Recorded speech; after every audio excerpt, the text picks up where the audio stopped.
ډیرو درنو او قدرمنو لیدونکو پام وکړئ د نن ورځې څو تازه مهمه او وروستۍ خبرونو ته.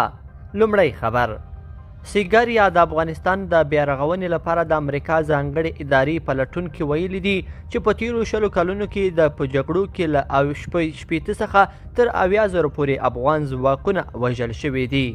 دویم خبر: قطر د افغانستان د سقوط مخنیوي لپاره د نړیوال اجماع راوبلل شي.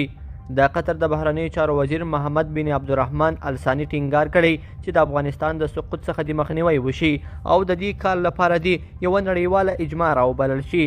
هغه په ورته وخت کې پر اسلامي امارت غږ کړی دی چې په ټولنه کې د تبعیض څخه مخنیوی وکړي او د میرمنو په ګډون د ټولګډونه حکومت جوړ کړي. دریم خبر: رسنۍ وایي راتلونکي چهارشنبې هند کې د افغانستان په اړه غونډه جوړیږي. ټاکل شوي چې د ګڼ شمېر نورو هیوادونو د چارواکو په ګډون د روسیې او ایران چارواکي هم راتلونکي چهارشنبې په ورځ د افغانستان په اړه جوړیدونکي غونډه کې ګډون وکړي.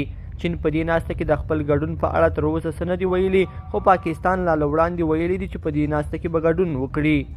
پنځم خبر: په خوست ولایت کې د یو خصوصي موسسې له طبي څانګې څخه 132 محصلین فارغ شول. ویل کېږي چې په فارغانو کې 43 تنه یوازې نجونې دي. شپږم خبر: جرمني له افغانانو سره 600 میلیونه یورو مرسته کوي. د جرمني د بهرنیو چارو وزارت اعلان کړی چې دغه هیواد له افغانانو سره د بشردوستانه مرستو د زیاتوالي او په دې هیواد کې د نړیوالو سازمانونو د بودیجې د پوره کولو لپاره له افغانستان سره 600 میلیونه یورو نوره مرسته کوي. لیدونکو په دې هیله چې دا مطلب به مو طرفه لیدلی وي. کومه ویډیو خوښه شوې ویډیو لایک کړئ او چینل سبسکرایب کړئ. تر بیا ښه وخت.